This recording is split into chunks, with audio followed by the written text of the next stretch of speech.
How you doing? Sorry, I didn't. I had jab 2 of the Moderna vaccine and had it on the Thursday. A little bit of a sore arm on Thursday afternoon.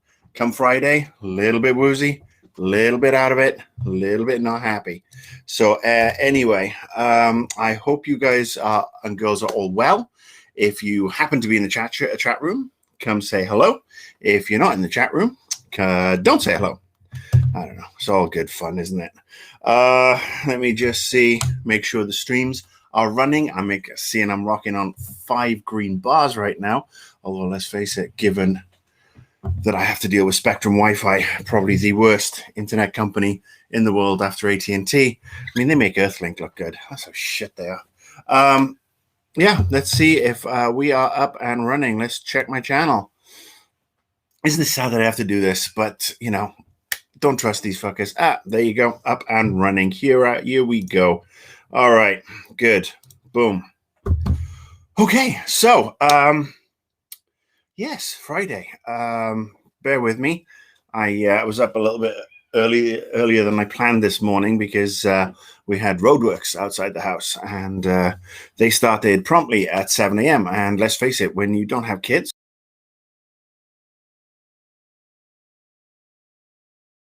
and you're of a certain age, you don't get out of bed at 7 a.m. Call them names, because at the end of the job. So, just first of all, in no particular order, I'm going to talk about the Super League debacle, the soccer, the footy. Going to talk about Mortal Kombat, the movie, what that dropped today in the cinemas and on HBO Max here in the US, and I watched it this morning. One of the benefits of getting up really, really early. Then there was, what else? Falcon and the Winter Soldier. That ended today with a final episode that was really quite fantastic. And I think that's probably, related to the DICE Awards. Let's talk about Game of the Year, your Game of the Year. The DICE crew, the eligible Academy voters, voted for their particular Game of the Year. I'd like to know what yours are. So if you're in the chat room, hit me up. I can see there's 2. I'm not shouting into the fucking void like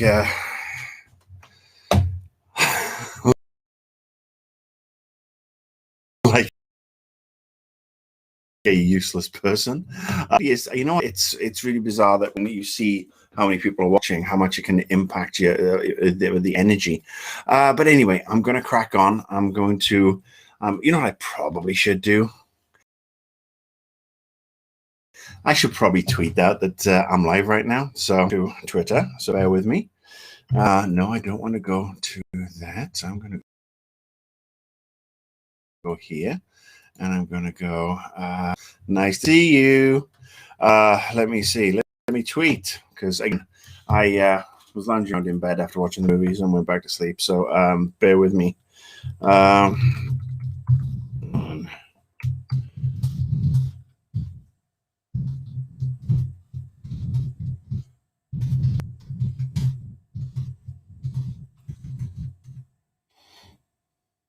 you go. Anyway, all right, so we're up to 3 people, and Slade said hello. So whoever else is watching isn't in the chat show, just chat room, just say hello. Say hello through YouTube or the Twitch. So let's talk about, what shall we talk about first? Let's talk about the DICE Awards, and let's talk about Game of the Year.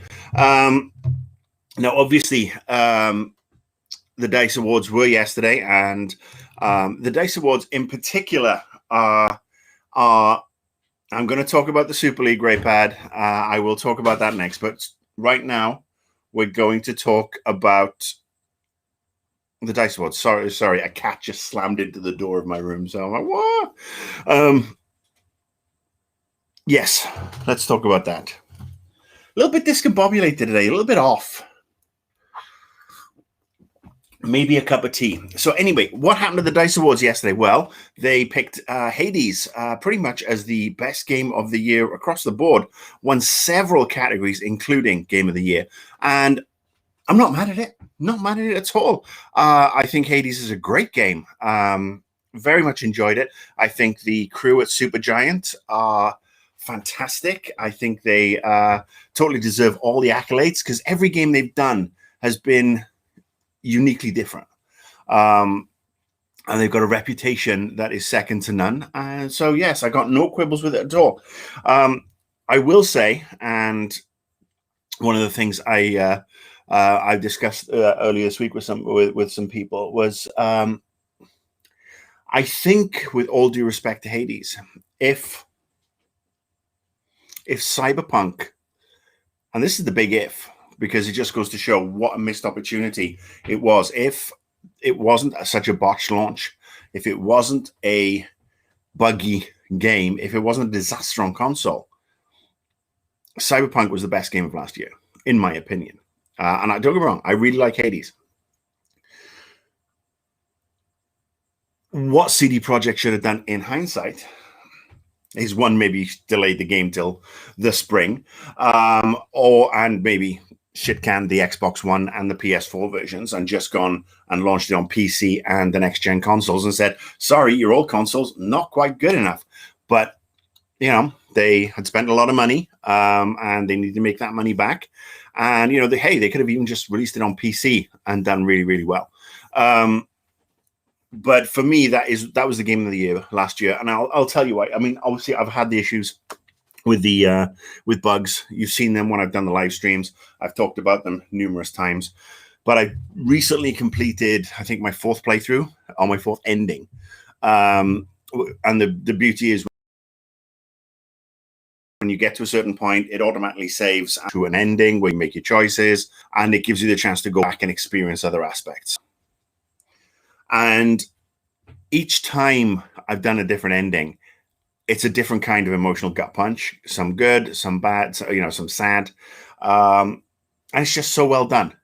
Really is. I mean, it just goes to show that when the game sings, there's nothing better. To be fair, I didn't play Ghost. I can only talk about games that I've played, and having played both Hades and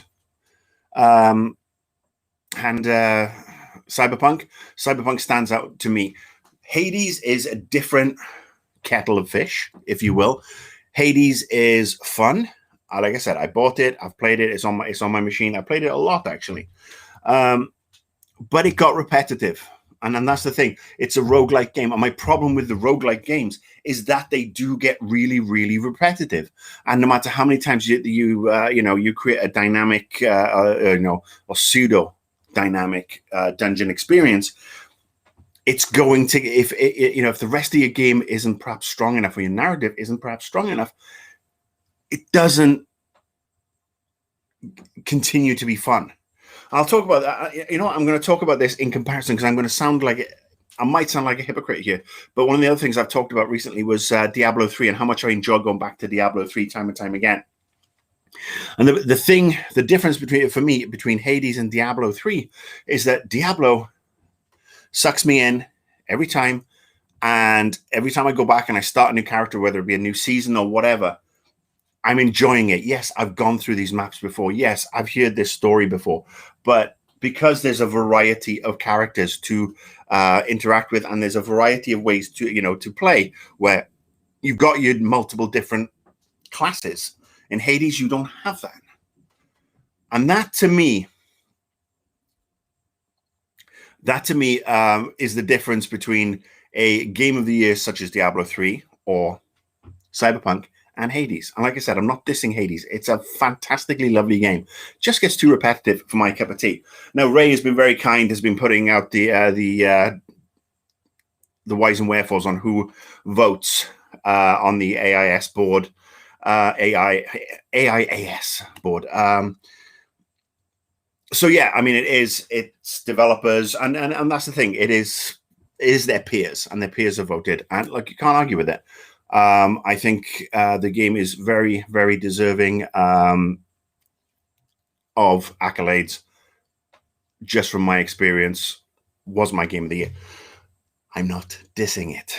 So yes, what else did well at the DICE Awards yesterday? Well, Hades got game direction, game design, action game of the year, and Game of the Year. So there's those four off the top, and Indie Game of the Year, I think, as well. So that's 5 awards. And then you tootle on down. Adventure Game was Ghost of Tsushima. I can't say it. Tsushima. And this is the fun bit, and I'm reading off the Kotaku list here because the way they've grouped these.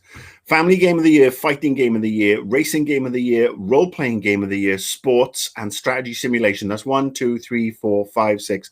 That's 7 categories in a row. And let's look at these categories and look at these winners. Family Game of the Year, Animal Crossing. Actually, forget that. We'll just talk about Animal Crossing. I've tried it. I've tried it on the Switch. I've tried it on the 3DS.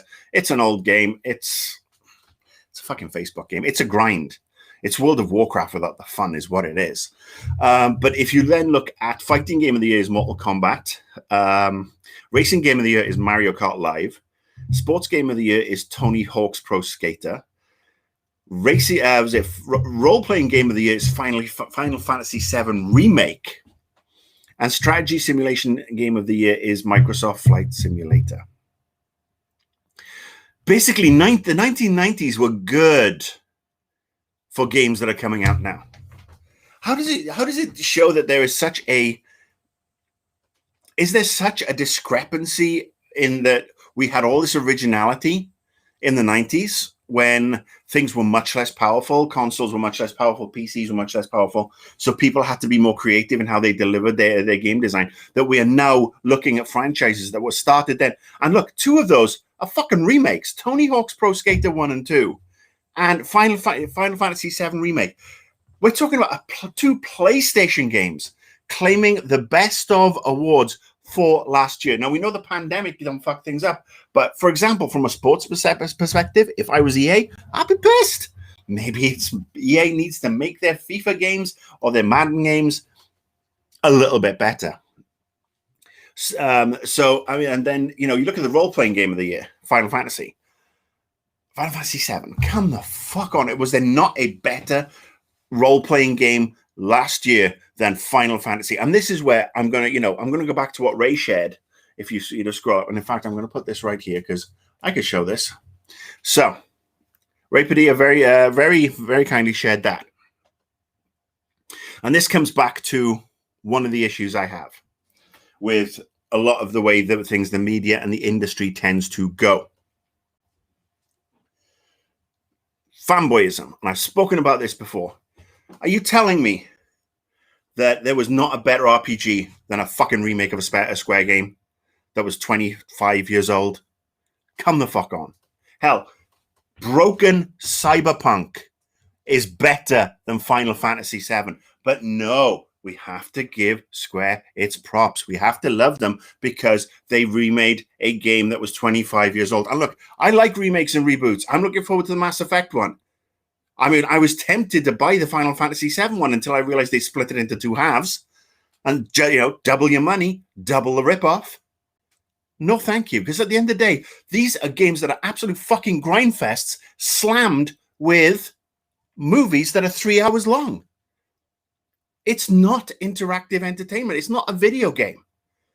It's a it's a Facebook level game with some movies.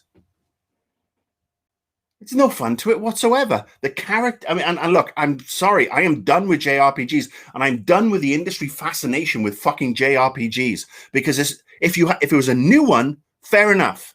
But it's a fucking 25-year-old one, a 30-year-old one, whatever it is. That's out of order. Screw that. Sorry, was that a little rant there? So yes, I kind of went off. I just look at it, and again, you've got to respect this. A lot of people's different opinions, but games like that shouldn't be fucking nominated. Remakes should not be nominated.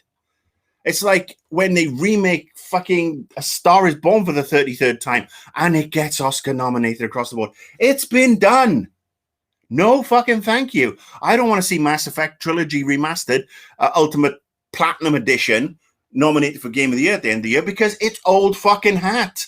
It's there as a sop to the fans. It gives us a chance to relive our games, the games that we enjoyed on, high definition with better sound and better graphics. Great, but it's not a new fucking gaming experience. And don't fucking kid yourself that it is. Yes. So there you go. Sorry, I had to rant off a little there. Woo! Okay, I'm going to step away for a second. I'm going to look at the chat room. Let's see. I'm going to, like I said, I disagree with RPG. Obviously, if you know, everybody has their own different views, but I just don't think games like that should even be nominated. Am I still playing Outriders? I am still playing Outriders. I actually started the Technomancer character. I'm giving that one a try right now. Let's see. Blade Marks. That's actually a good one. When you have less to work with in the 90s, you have to get creative and make do with what you have. You're right. I mean, I would say that, yes, the game's hit, but they did very well with what they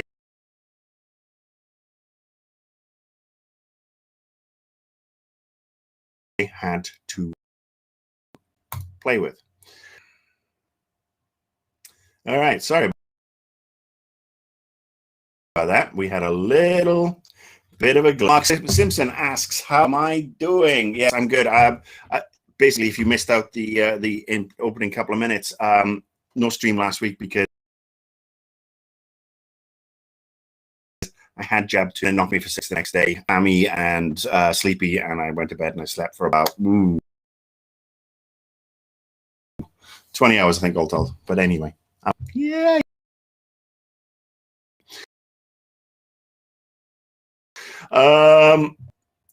Let's. All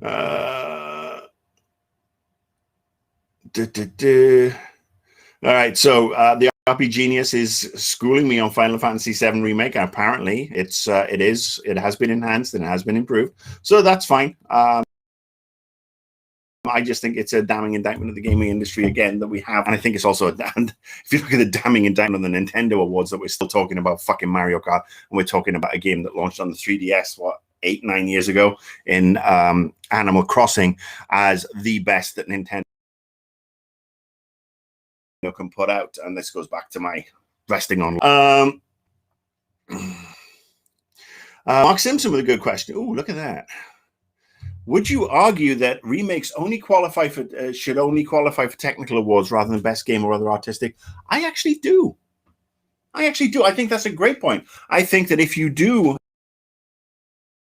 a remake, you can. But yeah, I just don't think it's fair on other games, especially when it's a game from a huge fucking franchise that gets remade, and you've got the factor that weighs in and balances shit, and it's fair.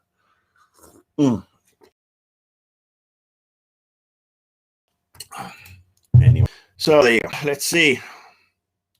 Marcus is crashing like the European Super League. He is not crashing at all. Marcus is fine. And in fact, we will go from there. We will talk about the Super League. The short-lived, to say the European fan, or just a fan of soccer in general, you will know that last Sunday night, 12 clubs, including 6 from the UK or from England, in Spurs, Arsenal, Chelsea, Manchester City, Manchester United, and my own beloved Liverpool,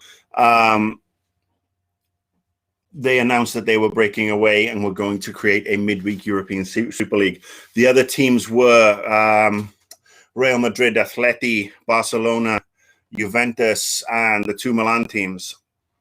And let's face it, they snuck the announcement out late on a Sunday night, and the feedback was not positive. There was talks of expulsions. The fans went bananas. The players didn't like it. The managers didn't like it.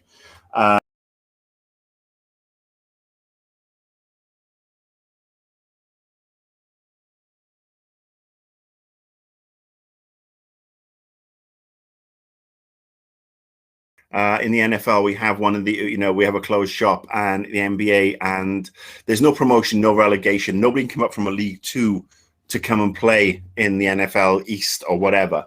That's because all the teams are franchises, and the teams are owned by the owners, and the owners can fuck off and take them wherever they want. This is why LA, up until a couple of years ago, didn't have any NFL teams, and I was great. I was perfectly happy with that. And now we got fucking two. We got the Rams and the Chargers, because the St. Louis Rams told St. Louis to fuck off because they wanted a better stadium or whatever it was. And the San Diego Chargers did the same thing, fucked off and came over to LA. And it's great. Now we've got two shit teams, which is, and then you throw it, it's the same as. So basically that's what they wanted to do. That's what the American owners of some of these clubs envisaged for the European Super League. And it's not going to work in Europe because we are a little more socialist. We are a little more working class. We do believe that if your team is to be successful, you don't buy your way to success. Manchester City, Real Madrid, Barcelona. But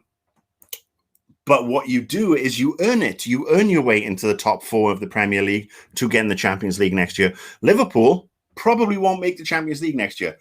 I'm fine with that because we're not fucking deserving of it. We didn't do enough in the league this year. Yes, you could say we've had injuries, whatever, but we're not good enough.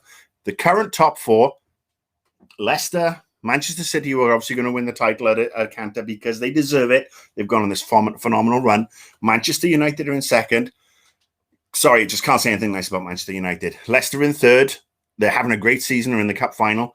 And then it's Chelsea or West Ham for fourth. And I think it'll probably be Chelsea. They've got a great new manager in Thomas Tuchel, and they have hit form. And Liverpool just don't deserve it. We don't deserve it. We should have bought a fucking centre-back at the beginning of the year, two new centre-backs at the beginning of the year, and not waited till the end of the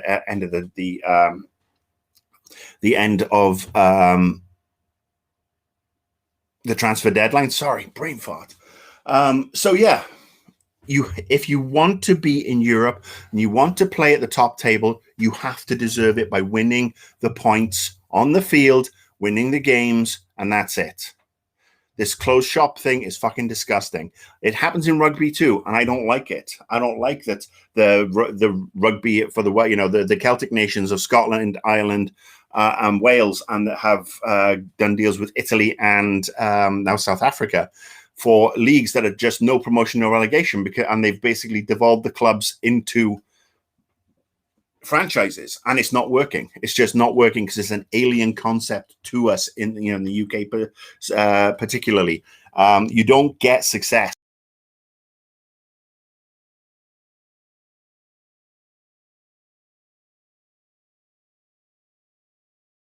unless you work for it. We seem to be having some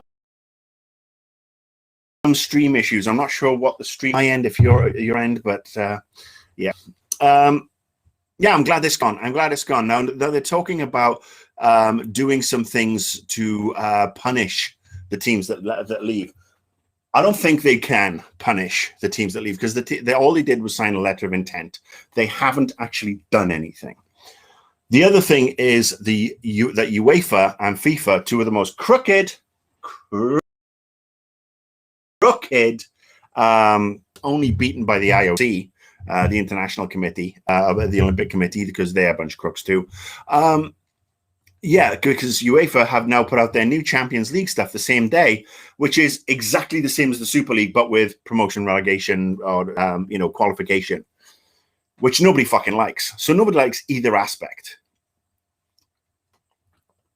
The Premier League can't do anything. Barca, the Serie A and the Spanish League cannot do anything to these teams. They will not fine them. They will probably give them suspended European sentences, and that's about it, because they need those teams in.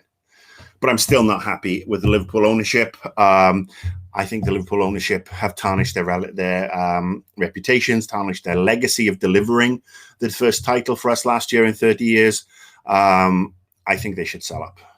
I think the owners of Manchester United, Manchester City, in fact, all six teams, the owners should be forced out of the game because they're just not welcome.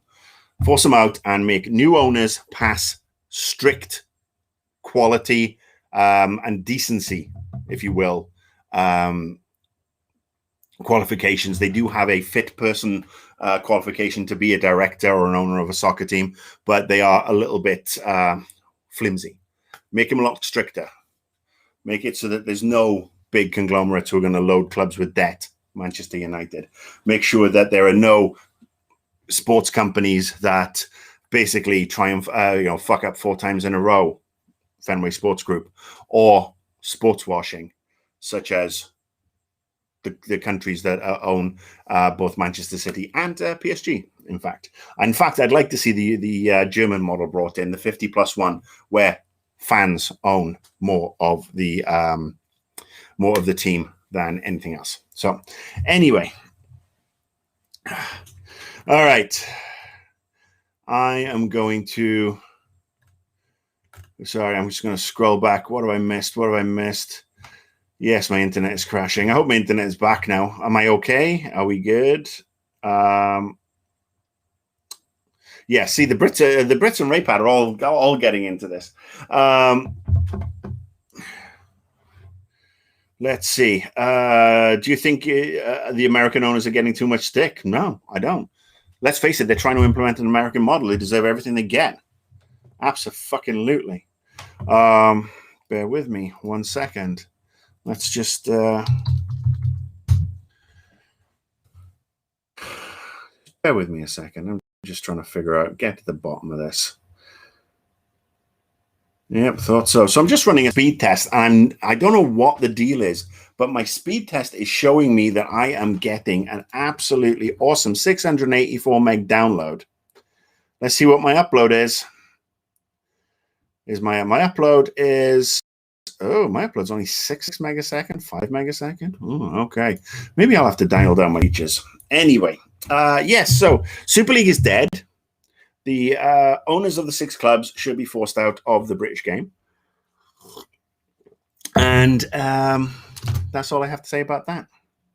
Wasn't that fun?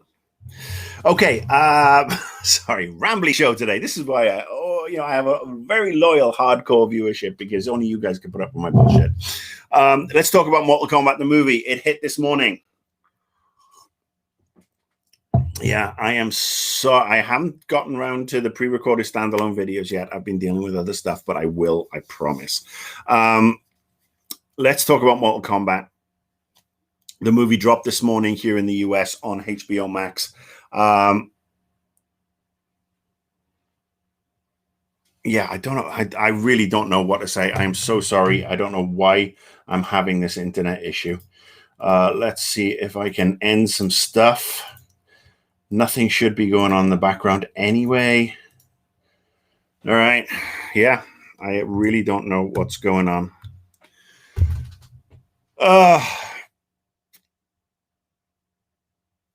Yes, Mark Simpson. Mortal Kombat, the movie, again. Got to watch it this morning for the 33rd time. Start strong. If you've seen the first 7 minutes that have been released on the internet, very, very good, very good start to the movie. And then it gets a little bit wibbly in places, a little bit slow, much like this stream, to be honest with you, before picking up very strong towards the end. There's a little bit of humor in there. Some of the Asian actors are really top notch and do what they can with what is a limited script. The new lead character, I can't even remember the name. I think I'm just going to call him Cardboard, because that's all he is, fucking cardboard. There is no personality to him whatsoever.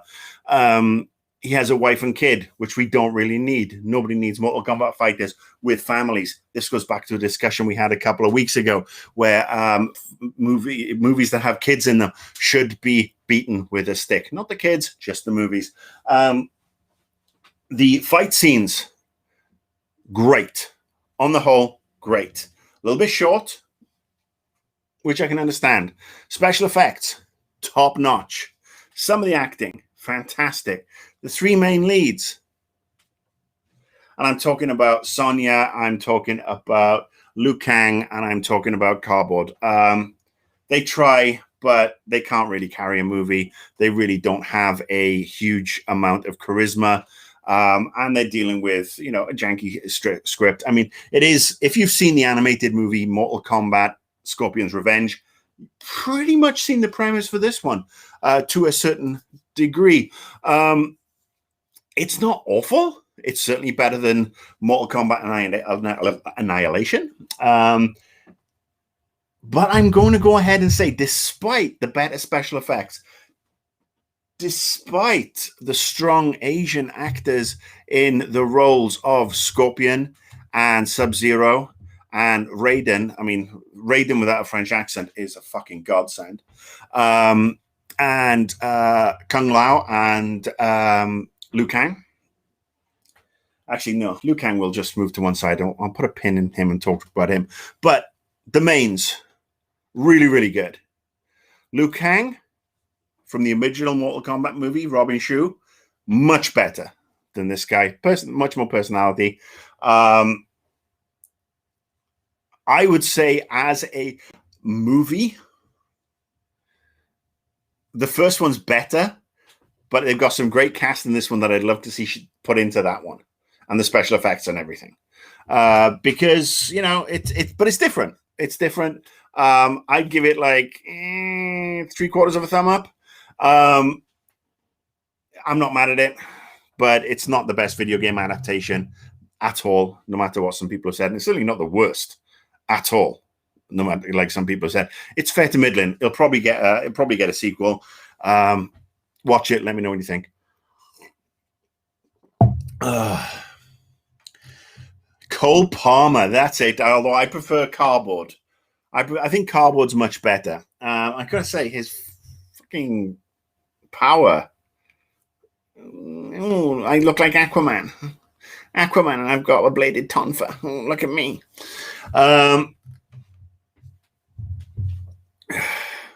Yes, let's. Here we go. RPG. The RPG Genius has a excellent point. The film Nobody came out last week with Bob Odenkirk. If you've seen Better Call Saul and a lot of other shows, he's Emmy winner, great actor. And if you like John Wick, but wanted John Wick to have a family beyond a puppy and a wife who dies of cancer, Nobody's the movie for you. The movie is funny. It's dark, brutal, funny, brutal, and just pretty all around awesome. One of the best movies of the year, actually, I would say, and way better than Mortal Kombat.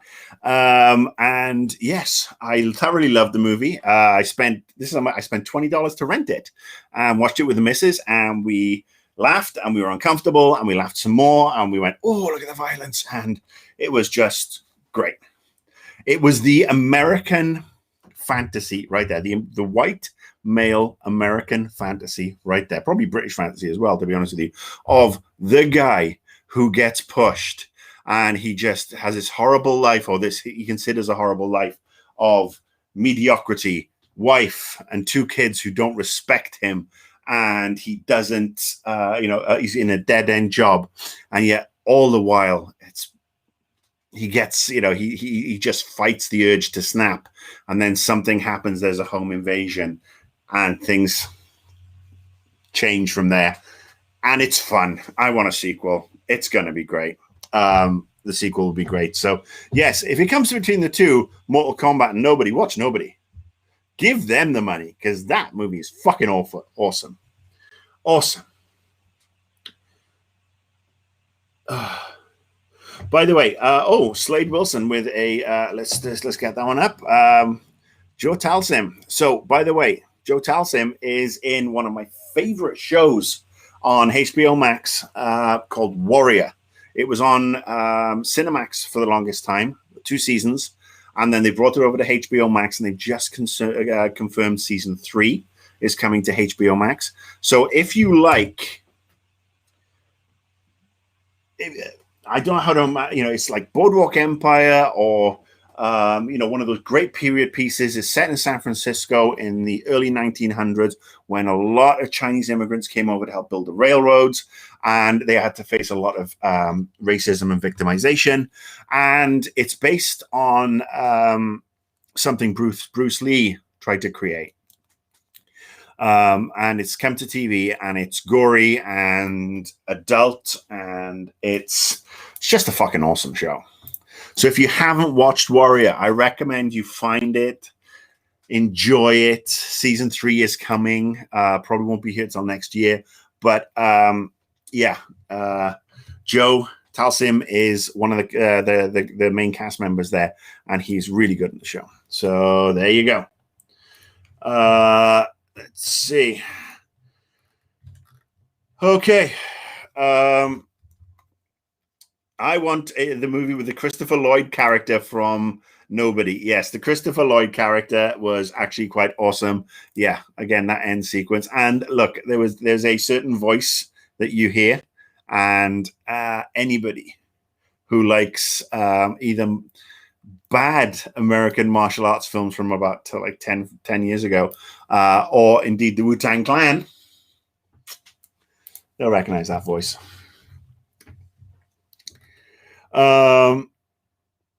Okay, so yes, thank you for that, record. Thank you for pushing out, reminding me about Nobody. Fantastic movie. All right, what else are we looking at? Let's see. What else am I going to talk about? I was going to talk about Falcon and the Winter Soldier. That ended today. The last episode went up on Disney Plus this morning, and I'm not going to spoil it. What I am going to say is I had a couple of conversations with people over Twitter last week who actually said that they felt last week's episode was a little bit slow. And it felt like, to me, that it was the calm before the storm. It was the purposeful drawback, if you will, and slowing down of the pace, because this episode was going to be whap, whap, whap, whap. And it's turned out to be the case. Today's episode was amazing. Anthony Mackie, in particular, is just fantastic in the role. Some of the speeches he makes are pretty damn impressive. The action's great. Sebastian Stan's fantastic as well. It's set up for a season 2, which I think we'll get, because obviously we won't get a second season of WandaVision, because that was a one-time story shot. But this one, there's more stories to tell, and I wouldn't be surprised if we get a second season pretty sharpish, especially as we'll see their involvement in Secret Invasion and a couple of other shows moving forward. But yes, I got to say, I liked WandaVision for what it was. Fantastical, funny, confusing, dark at times. Falcon and the Winter Soldier, such a different kettle of fish. It is like comparing Doctor Strange to the Winter Soldier movie, Captain America. And the way it's tackled Isaiah Bradley and the issues that Sam has faced, and even Bucky's rehabilitation, have been really, really interesting. WandaVision, to me, was all about different stages of grief and how to deal with it or not to deal with it. Falcon and the Winter Soldier was about taking responsibility for things on your own terms. Realizing if you have to step up to do a certain thing, you don't have to do it the way it's been done before. And if you have done stuff before that was bad shit, in the case of Bucky, you have to make amends, and how they make amends. Basically, that life is not over yet. You can always do better. We can always do better. So, yeah, I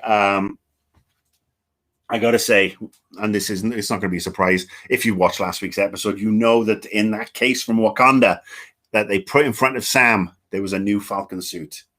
There's the Falcon cap suit, and when you see it today, chills. Hey Ray, I am with you. I perfectly loved. I loved last week's episode. It felt so right because it gave us pause, it gave us breathing space to really take everything in that's happened. Some of the moments, again, Isaiah Bradley's moments were amazing, and then today's episode, boom! It was like, the release. It's like the breath. the calm, the release. So yes, this is the last episode of the season. The show has done. So yes, watch it. If you haven't watched it yet, just stream the binge it. 6 hours. 6 hours of your life you will enjoy. Really, it's a roller coaster. And like I said, there's some stuff set up moving forward, some cameos. Mark Simpson, Kung Fu is 1970s warrior. So interesting enough, Kung Fu, the reboot, has just launched here in the US. And I watched the first 2 episodes, and it's an enjoyable midweek Warner Brothers show. Greg Berlanti, it's The Flash, it's Arrow, it's every other Greg Berlanti WB show that's 8 o'clock Monday to Friday here in the US. Warrior is more Game of Thrones meets Boardwalk Empire meets Kung Fu. And the fights are fantastic. The acting is great. The stories are just so great. Just watch a couple of episodes, you'll be hooked. D. Night Walker asks, just out of curiosity, do you keep up to date with UK shows? I'm not from the UK, but it's been discovering the last couple of years. Yes.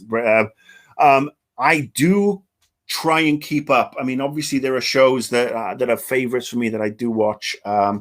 For example, Doctor Who, it's a given. I will always watch Doctor Who, even though the last couple of seasons have been gash. There are, I have BritBox over here, which is a BBC and ITV subscription-based thing. We do get British shows on Amazon and Amazon Prime and Peacock in particular, which is the NBC Universal thing. There's a NBC Universal also is owned by Comcast, who owns Sky now. So there's a lot of partnership. I'm starting to see stuff come over. So yeah, I catch up on a bunch, as much stuff as possible. Thankfully, I don't watch the reality shit. That's a good thing, because the last time I was over in the UK, which was about 14 months ago, just before COVID broke, that's one of the things I was surprised about, by everybody being so into the reality shit. Love Island. And I just don't get it. I don't get it. And when there is really good comedies that run so like tucked away different channels, yeah, I watch as much as I can. I can't watch it all, especially with what we have on Netflix and Hulu. By the way, on the subject of Hulu, Sasquatch documentary dropped yesterday. 3 episodes, all in one. 3-episode season, 3 hours all told.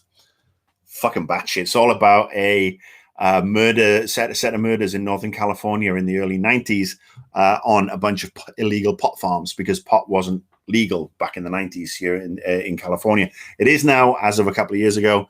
Then, no. And 3 guys were ripped apart. And did they blame it on Sasquatch? Somebody did. Oh, so yes, that's a really fucking batshit documentary. I recommend it.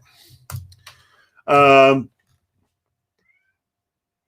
right, Raypad again with his corrections. CW, not WB. It used to be the WB. For God's sake, it was, Gilmore Girls, Buffy, Angel, all that stuff. It was CW. Doesn't even make any sense.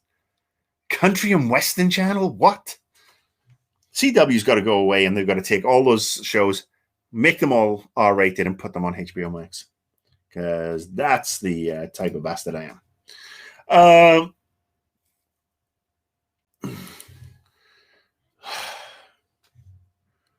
Let's see. What's this one?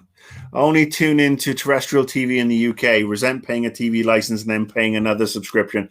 Oh, so this is the thing. There's no TV license over here, but I don't have a cable box. I stream everything in. So I have YouTube TV, which comes with a free cloud DVR, and we watch that for a couple of live shows that we watch. Although it's actually getting less and less that we're watching these shows, but it's good for live news, and I get my footy. But then, yes, I have Paramount TV, which has the Champions League. I have Peacock, which is NBC, but has the Premier League, and Peacock has rugby. It has the Six Nations Live and a bunch of other stuff. And then Netflix and a couple of other ones. And all those things totted together still come in about $100 cheaper than cable or satellite TV used to be. So, yes, there's a lot of mediocre Yank junk, and there is a lot of mediocre British junk. That is one of the things that I needed a re-education on, because when I went back, for the longest time, I've been defending the BBC. And it's like, oh, you've got to watch the BBC, you've got to support it, because when it's gone, you'll be upset and blah, blah, blah. And then I went home and watched a lot of the terrestrial TV and saw that it is a lot of crap, much like here. And thankfully, we have streaming, and thankfully we can pick and choose what we want, which is also, unfortunately, a downside, because the more choices we get, the more we just reaffirm our own particular tastes, and don't necessarily go out and try something new. Let's see. Rushan Ahmed, I hope I pronounced your name correctly. Do you think PlayStation is making a blunder selling games for $70 while all Xbox first-party games are included in Game Pass at no extra cost? This is a thorny topic, because let's face it, Microsoft are doing very, very well with Games Pass. And I mean, I've got Games Pass on the PC. I've said this before. I do have it on the Xbox, but my Xbox doesn't work. Not much point having Games Pass when the internal internet connection on the Xbox is crap the fucking bed. But what I like about Games Pass is that for X amount of dollars a month, you get to sample new games. Sony, I understand that Sony feels the need to charge. Every iteration, they've tried to hike things a little bit more, because games are more expensive. They are way more expensive to make. But what I will say is the argument, and I've said this before, I don't think that games should be $70. I think games should be a little bit cheaper, because I also think that now more of the games than ever are being delivered digitally. So when you digitally deliver a game, it is cheaper, because you're not selling it for $40 to Best Buy, and then they're taking their markup, and you have to pay to transport it and create cost of goods and create the disc and the manual, although the manual went bye-bye years ago, and the packaging. All it is now is sending out the code to the server farms so they can be downloaded and pre-ordered. And in the case of the PlayStation, it's a closed environment. So the PlayStation sales, Sony will take its little licensing cut, and then the majority goes back to the producer, the publisher, and the developer. So yes, I do. I mean, I don't like paying full price for a digital game. If I'm paying for a fucking digital, I expect a discount. Not going to get one, because that's capitalism. So that's why I like what Microsoft are doing, because Microsoft are, and it's interesting. Microsoft are doing something that, when I was talking about having more streaming and more options, you generally tend to play it more safe, even though you have more options. The contrary for me is true with video games. When I have the Xbox Games Pass, I'm more open to trying a new game. And if it goes away from Games Pass, I'll probably buy it to have it in my library. There are games that I wouldn't have played that I've enjoyed immensely. Let's see. Destroy All Humans. Warframe, kind of enjoyed that quite a bit. Empire of Sin, that's not on Games Pass. That's a free game, but I tried that, and I'm really quite enjoying that. Actually, sorry, Empire of Sin is a strategy game that is on Games Pass, and it's Chicago mobstery type thing, and I am enjoying it. Never would have looked at it before. Enjoying it now. State of Decay 2, a lot of people were saying, oh, you should try it, but I'm not going to fucking pay for it. I only have a limited budget when it comes to games. But thanks to Games Pass, I've got State of Decay. I've started playing it, and I am enjoying it. Yes. So that's the great thing. The thing I would like to see with Xbox is that they do 2 tiers, and do a lower tier where you can keep one game on your hard drive at any one time, and then maybe a second that's a demo level and can unlock later on, to give people more of a chance, people who can't afford the full pass. I would like to see some sort of structured tier. That would be great. So yes, I don't know if Sony are making a blunder. We'll see what happens at E3, because Sony will have some announcements, even though they're not technically part of E3. They do have some catching up to do. Microsoft have been opening the checkbook, getting the credit card out, buying a bunch of stuff left, right, and center, really making their system something that's so attractive to people moving forward. So yeah, we'll see. We'll see. Thank you for the question. Great question. Great question. Let's see. Line of Duty. Oh yes, RPG Genius, British TV shows Line of Duty. I haven't had the new season yet. I want the new season of Line of Duty. It's not on here yet, and it's really annoying me. Let's see.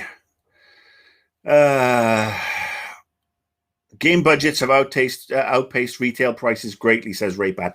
And look, you're not wrong. I mean, let's face it, the prices have been generally static. But if you think about it, the amount of people buying games has outperformed the cost of game development exponentially. Games are now, and have been for probably the last decade or so, but are the number one preeminent entertainment system experience around the world. More people play video games than go to movies. We all listen to music. We all listen to watch movies. We all read books. Great fun. Boom. Video. We have 50-year-olds and 60-year-olds who play video games. I'm a 50-year-old man. I play video games. I've done my entire life. If I had kids, they'd be playing video games. We have generations who play together across the generations. More people play video games than ever before, which means games sell more than ever before. And the fact that we see record numbers for every new console launch shows that more and more people are getting into what was a very niche and very laughed at hobby when I was a kid. Oh, you play with computers. You're a nerd. You're gay. You're an asshole. Yeah. That's the sort of shit I had to live with growing up in Swansea in the 80s because I like to play computer games. Now it's a case of, oh, so you work in video games. That's cool, that is. So do you like Call of Duty? Fuck off.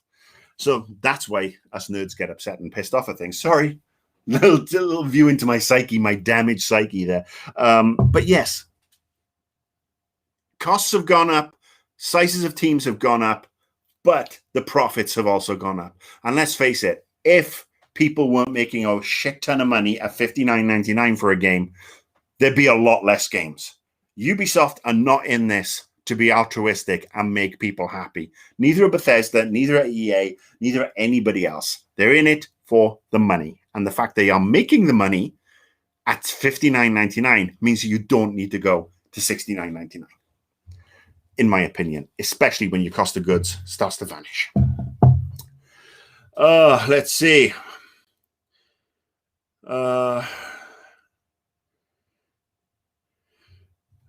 Mark Simpson again talking about Xbox, and yes, Sony is beginning to catch on. I mean, Sony have had their PlayStation, and look, it's been I've got to say, it's been a while since I plugged my consoles in. I've got no reason to really play them right now. When I get the next gen, or the current gen, if you will, I will get those consoles online and I will catch up. And there are games already making my list, like Miles Morales. Unless, of course, Sony really do see sense and start bringing all their exclusives to the PC, which would be great. But yeah, Microsoft, it's funny. PlayStation 5 was the must-have last year. But Microsoft have really stolen a march. They have the content that Sony doesn't. And if you don't believe me, well, good for you. All right. I'm going to go back to the chat room in a second. So please crank up your last couple of questions for today. There will be another stream next week, and hopefully I'll be able to get some of these, this other pre-recorded content. And look, the problem I'm having with the pre-recorded content is recording, editing, putting stuff together. It's a new process. So I don't want to drop half-cocked shit, because let's face it, the half-cocked shit I save for the live streams. You're welcome. I kid. But if you want to follow me on Twitter, I am @AnnoyedGamer. If you are watching on Twitch, well, you know I am Beer, so please follow me. I'm not going to ask you for a subscription, because we'll get to that in a minute. If you're on the YouTubes, that's my link. Hit me up with a sub there, because I can then notify you when new shit goes live. And the reason I'm asking you not to really sub on Twitch is because I do have a Patreon. Lowest level is $3 a month, less than a cup of coffee, and it helps go towards keeping the lights on. Check out the Patreon if you enjoy what I do. I very much appreciate it. Back to the chat room. Let's see what our last couple of questions are.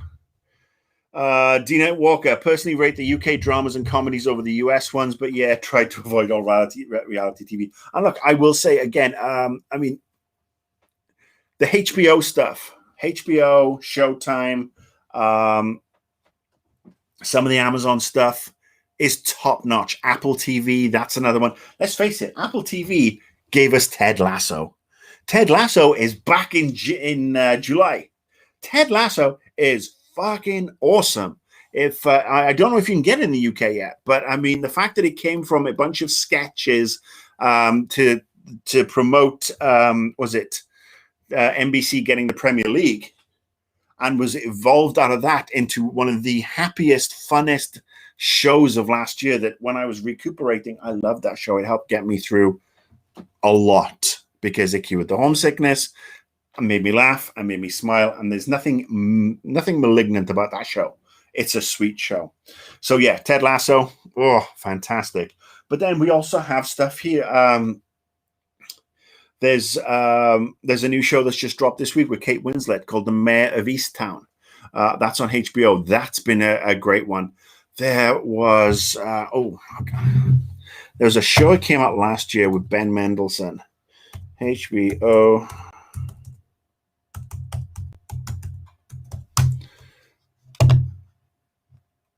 The Outsider.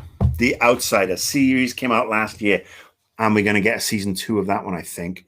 That was fantastic. You look at Westworld, that's picked up. That's been great. You look at Watchmen. We only got one season of that. Oh, but that was such a good season. So, yeah, there's a lot of great U.S. dramas. I think, unfortunately, a lot of them aren't on terrestrial TV. I mean, we do have stuff. I mean, you know, being old people, we watch the 911s over here, 911 Austin, and the one that's based in LA, because they film a lot of them around here, actually. So it's always nice to say, oh, look, Austin, that's actually down 3 blocks from our house, but it's Austin, Texas. Or, oh, look, they're up in the mountains, but it's Austin, Texas. And then the other one we watch is Prodigal Son, because that's actually kind of fun, and it's got Michael Sheen in it, who's awesome. Comedies are a different kettle of fish, though. It is a different mindset with American comedies. I liked The Good Place. That was a good one. But The Unicorn's another one, but it's old white people shit. Let's see. Mark Simpson asks, do I, with my insider point of view, believe that the owners and major shareholders have been stripping cash out of the gaming market because they think the bubble won't? I don't know. I'm not sure. Are you talking about gaming, or are you talking about soccer? I don't know. I'm not sure. I'm not sure what you mean there. Stripping cash out of the gaming market, because no, the gaming bubble will not burst. I think people will be playing games forever. In fact, more and more people will be playing games, and games will get better, and games will be more immersive, and the lines will continue to blur, especially when you look at the stuff, for example, the Fortnite licensing and cross promotion and the concerts and stuff like that in it. And then you throw in VR, and that's getting better and lighter, and the technology is going to be cheaper. We're only going to see more. I don't see anybody stripping cash out. So you have to give me a little bit more clarification on that, my friend. Rushan Ahmed, yes, I forgot to mention that. Sony reversed the closure of the PS Vita and the PS3 stores, which is a good move. If you still want to download those games and access those consoles titles, that's great. But I will reiterate what I said on Twitter when they announced that. Wouldn't it be great if they dropped an emulation system on the PS5 and one we could pay on the PC? Hell, it could even be a subscription-based one where we could play classic PS1, PS2, Vita, PSP, PS3, PS4 games, and just we pay for them. We'll rent them. We'll pay a fee. I will happily give $15 a month to access those games. Boom, boom, boom. not so even much of the PS4. But wouldn't it be great to have that sort of emulation service with that amazing back catalog? And again, the beauty is they can keep on adding to it. They don't have to release everything day one. They keep on adding to it and bringing new games and expanding the library and make it more value for money. Hell, I'd give you $15 a month if I could get Infamous 1 and 2 on my PC or on a PS5, if I could get a PS5. So yes, I'm glad Sony are doing that.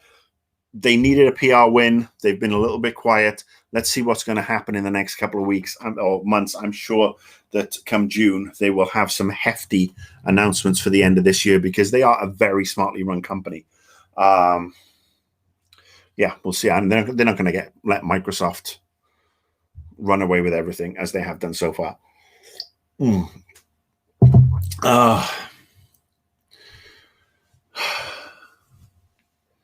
Good Omens, Doom Patrol. Yes, Ray makes good points again. There's a couple of good. There's some good stuff on there. Okay, so that's what Mark was talking about. So high bonuses and dividends have always been there. Unfortunately, that's capitalism 101. I have worked when I was working at various companies over the years. There were bosses driving into work in Porsches and et cetera, and I was driving in my clapped out used Ford Mustang. There were the haves and the have-nots, and that's just the way it is, unfortunately, in a corporate capitalist centric system. I don't think they're taking the money out because they think the bubble's going to burst. I think they're taking the money out because they can't take it with them. They want to spend it. And that's the way it is. I do think that if you're good enough and you make enough of a difference, you should be rewarded. But I also, fortunately, the video game industry salaries are on the good side. They were when I was working, at least. When you get to sort of like middle management and up. So yeah, I think. I mean, the thing is that if somebody puts in 90 to 100 hours of crunch before a game launches and then gets their bonus nobbled because their Metacritic dropped by 1 point below the threshold set by management, and then management get the fucking bonuses, that I have a problem with. That I don't like, and that's where management should be punted out of the office. Yeah, I mean, investors, it's tricky. I'm all for people making money. I'm not for people making too much money, especially when they don't deserve it. Yes. So there you go. All right. That's the show for this week. Thank you so much. I'll be back next week.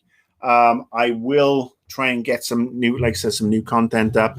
Maybe talk about a couple of things more in depth. I just want to make sure that it looks kind of nice.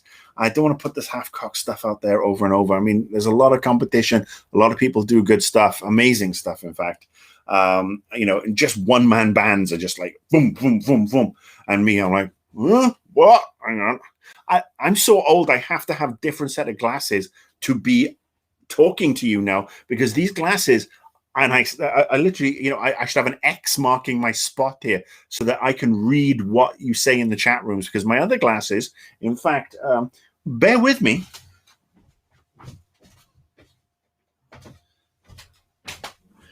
So these are my other glasses that are, very snazzy, very, very smart. However, if I want to read, that's what I have to do. I'm going to have to get some Jurgen Klopp glasses. That'll be the next thing. So yes, indeed, that's what I'm saying. I'm old. I'm learning shit. Bear with me. It's going to be a long journey. But hey, you get this shit for free, right? Cheers. Thank you so much. What am I drinking? I am just rocking a very, very simple oolong today. No alcohol today. Maybe tonight. We'll see how it goes. But thank you all for tuning in. It is greatly appreciated. If you could do the likes, the shares, if you take a look at my YouTube page and people, seem to like, if you like it, if you have friends you think might enjoy it, send them my direction. You guys are absolutely fucking fantastic. You girls too, everybody. in between. Thank you so much. Be safe. I'm going to go off and I'm going to have a top up my tea, and I'm going to have a digestive biscuit because I got a pack of McVitie's dark chocolate digestives yesterday and I'm itching to have one. Yeah. This is what happens when you're old as well. You get excited by a pack of fucking biscuits. Big up, boys and girls and everybody else. I'll see you